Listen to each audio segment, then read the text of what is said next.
अस्सलामुअलैकुम वरहमतुल्लाहि वबरकातुहू। मैं राबिया शेख और आप देख रहे हैं RS चैनल। आज का वाकया औरंगजेब आलमगीर और एक बहरूपिये के बीच का है। तो चलिए वाकया स्टार्ट करते हैं। एक बार औरंगजेब आलमगीर अपने शाही दरबार में बैठे होते हैं और एक बहरूपिया आता है और कहता है कि बादशाह, मैं एक बहरूपिया हूँ और मैं अपना रूप बदलने में माहिर हूँ। आज तक मुझे कोई पहचान नहीं पाया और आप भी मुझे पहचान नहीं पाएंगे। मैं आपको रूप बदल के दिखाऊंगा। अगर आप मुझे ना पहचान पाए तो मैं आपसे जो मांगूंगा आपको वो देना पड़ेगा। तब बादशाह कहते हैं, ठीक है, तुम मुझे रूप बदल के दिखाओ। और वैसे भी मेरी नजर बहुत पारखी है, मैं यूं ही बादशाह नहीं हूँ, मैं तुम्हें पहचान लूंगा। तब बहरूपिया कहते हैं, ठीक है, आप अपना काम कीजिए, मैं अपना काम करता हूँ। कुछ समय बीतने के बाद बादशाह अनाउंस करते हैं कि उन्हें अपने राज्य के स्कूल के लिए कुछ टीचर चाहिए। तब वो बहरूपिया टीचर बन के उनके सामने आया। जैसे पहले के ज़माने में लोग पहनते थे कोट और हाथ में लाठी, सर में टोपी, जो भी था वो ये सब प्रिपेयर करके आया बादशाह के सामने। बादशाह एक एक का इंटरव्यू लेने लगे। उसके बाद जैसे ही वो बहरूपिया बादशाह के सामने आया तो बादशाह ने उन्हें 10 रुपए निकाल के दिए। बादशाह ने कहा, ये लो तुम्हारे आने जाने का किराया, मैंने तुम्हें पहचान लिया है, तुम वही बहरूपी हो। तब वो शौक से, अचंभे से औरंगजेब आलमगीर की तरफ देखने लगा कि ये तो वाकई में इनकी पारखी नजर है, इन्होंने तो मुझे पहचान लिया। फिर कुछ समय बीतता है और बादशाह फिर से अनाउंस करता है कि उन्हें अपने राज्य के लिए कुछ सिपाही चाहिए। वो बहरूपिया फिर से अपने आप को एक सिपाही की तरह रेडी करके बादशाह के सामने आया। बादशाह फिर से इंटरव्यू लेते लेते उसके पास पहुंचे और बादशाह ने कहा कि ये लो 10 रुपए, तुम्हारे आने जाने का किराया, मैंने तुम्हें पहचान लिया। फिर बहरूपिया कहने लगा कि शायद मेरे रूप बदलने में ही कोई कमी रह जाती है जिससे बादशाह मुझे पहचान लेते हैं, इस बार मैं वैसा नहीं करूंगा। फिर कुछ समय बीतता है, बादशाह सैर के लिए निकलता है। सैर के लिए निकलते निकलते शाम हो जाती है। तो जब बाजार की तरफ पहुंचते हैं तो वहाँ पे कुछ भिखारी लाइन से खड़े होते हैं। तब बादशाह कुछ दिनार निकाल के सबको देने लगते हैं। देते देते बादशाह उस बहरूपिये के पास पहुंचता है, क्योंकि बहरूपिया भिखारी की भेष में वहाँ पे खड़ा होता है। तब बादशाह उसे भी पैसे देते हैं, सबको कम देते हैं, उसे ज्यादा देते हैं कि ये ले तेरे आने जाने का किराया, मैंने तुझे पहचान लिया। अब बहरूपिया वाकई में बहुत ज्यादा टेंशन में आ जाता है कि अब मैं क्या करूं। बादशाह तो मुझे किसी भी हालत में, किसी भी रूप में पहचान लेते हैं, ये मुझे कैसे पहचान लेते हैं। फिर ये सिलसिला 2 साल तक चलता रहा। फिर एक दिन बादशाह को जंग के लिए निकलना पड़ा। बादशाह जैसे ही जंग के लिए अपना काफिला लेके निकलते हैं तो रास्ते में उन्हें एक ऊंची पहाड़ी दिखती है। उस पहाड़ी के ऊपर से कुछ लोग आते उतरते चढ़ते हुए बादशाह देखता है।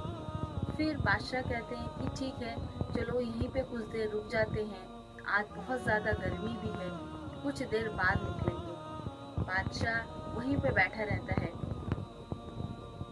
उन्हीं में से जो लोग पहाड़ी से उतरते और चढ़ रहे थे, बादशाह उन्हीं में से एक से पूछते हैं कि क्या बात है, यहाँ पे इतनी भीड़ क्यों है, लोग चढ़ रहे हैं, उतर रहे हैं, क्या बात है, ऊपर क्या है। तब वो आदमी बोलता है कि यहाँ पे एक दरवेश बाबा बैठे हैं और वो दुआ दम करते हैं, उनकी दुआएं कबूल होती हैं। तो वो आदमी बोल के निकल जाता है।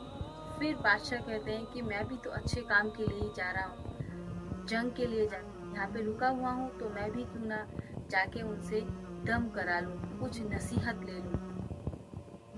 बादशाह जैसे तैसे करके पहाड़ी पे चढ़ता है। अब पहाड़ी पे जाके देखता है कि बहुत ज़्यादा भीड़ लगी होती है।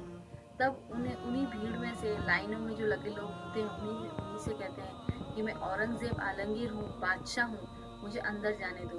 तो वो लोग कहने लगते हैं कि हमारे बादशाह अमीर और गरीब में फ़र्क नहीं करते हैं, आपको लाइन से ही जाना पड़ेगा। तब बादशाह जैसे तैसे गर्मी, भूख, प्यास झेल के अंदर जाता है। अंदर जाके देखता है कि वो एक बाबा, मतलब बहुत ज़्यादा लंबा कुर्ता पहन के, टोपी पहने हुए, बड़ी बड़ी दाढ़ी और हाथ में तस्बीह लेके आंखें बंद करके बैठे होते हैं।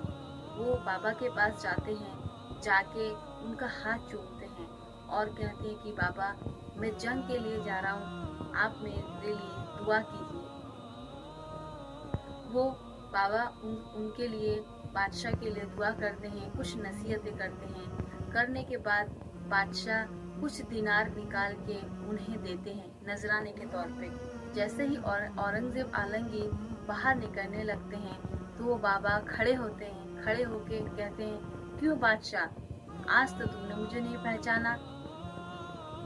तब बादशाह कहते हैं, अरे तुमने तो हद कर दी, आप पूरे 2 साल से तुम मेरे पीछे पड़े हुए हो, मैंने तुम्हें नहीं पहचाना। वाकई में तुम इस बार तुमने मुझे मात दे दी, मैं तुम्हें पहचान नहीं पाया, बताओ तुम्हें क्या चाहिए। तब वो बहरूपिया कहता है कि मुझे तुम्हारे सर में जो तुमने ताज पहना है, उसमें जो सबसे बड़ा हीरा है वो मुझे चाहिए। तब बादशाह उसे वो पूरा ताज निकाल के ही दे देते हैं कि ये ले ताज। मैं इस चीज़ से बहुत खुश हुआ हूँ कि तूने अपनी उम्मीद नहीं छोड़ी। अब मैं अभी जंग में जा रहा हूँ, लेकिन जब मैं जंग से लौटूँ तो तुम ज़रूर जाना। आज तुमने जो मांगा है तुम्हें वो मिल गया, लेकिन मैं अपनी खुशी से भी तुम्हें कुछ देना चाहता हूँ। ताज देके बादशाह जाने लगे। तब उस बाबा ने कहा, रुको। तो बादशाह ने कहा, क्यों, क्या हुआ, और भी तुम्हें कुछ चाहिए? तो उन्होंने कहा कि नहीं, तुम अपना ताज ले जाओ। औरंगजेब आलमगीर ने कहा कि तुमने इस इनाम के लिए 2 साल तक इतनी जद्दोजहद की, इतनी मेहनत की, और आज तुम्हें ये ताज नहीं चाहिए। तब वो बहरूपिया कहते हैं कि देखो, मैंने कुछ टाइम के लिए नबी पाक की सुन्नत को अपनाया, कुछ टाइम के लिए मैं बहरूपिया बन के इस्लाम की तरफ रुजू करके मैंने दाढ़ी बढ़ाई, मैंने तस्बीह पहनी, तो आज तुम जैसे बादशाह के ताज है वो आज मेरे कदमों में है। तो अगर मैं असलियत में, अगर मैं अपनी ज़िंदगी में नबी पाक की सीरत को अपनाऊं, उनकी सुन्नत को अपनाऊं, कलमा तैयबा पे कायम रहूं, ईमान पे कायम रहूं, तो अल्लाह पाक ना जाने कितने बादशाहों को मेरे आगे झुका देंगे। तो बादशाह सुन के वाकई में शौक हो गए कि वाकई में इसका दिल बदल चुका है। फिर वो बाबा कहने लगे कि तुम ये ले जाओ, मुझे नहीं चाहिए, अब तो मुझे मेरे नबी का दामन मिल गया है, मैं अपने नबी के दामन में ही खुश हूँ। आज से मैं कुछ नहीं करूँगा, सिर्फ और सिर्फ नबी पाक की सुन्नत और नबी पाक से मोहब्बत करूँगा। फिर वह बहरूपिया चला जाता है। के ज़रिए से सिर्फ मैं आपसे यही कहना चाहूँगी कि अगर इंसान झूठ मूठ ही, अगर इंसान भूल के भी नबी पाक की सुन्नत को अदा करे, नबी पाक की सीरत को अपनाए, तो अल्लाह पाक उसे इतनी नेमतों से नवाजते हैं। और अगर हम मुसलमान अगर असल ज़िंदगी में भी थोड़ा सा अगर नबी पाक की सीरत को अपनाएं, उनकी सुन्नत को अदा करें और ईमान पे कायम रहें, तो अल्लाह पाक ना जाने हमें कितनी नेमतों से नवाजेंगे, हम पे रहम तौफीक अता फरमाएंगे, हमारे गुनाहों को माफ़ करेंगे। तो नबी पाक से मोहब्बत कीजिए, अल्लाह से मोहब्बत कीजिए, क्योंकि हमारा इस्लाम बहुत खूबसूरत है। वीडियो को लाइक कीजिए, शेयर कीजिए, मेरे चैनल को सब्सक्राइब ज़रूर कीजिए, ताकि ऐसे ही बहुत सारे वाक़ये जो हदीस और सुन्नत से साबित हैं, मैं आपके साथ शेयर कर सकूं।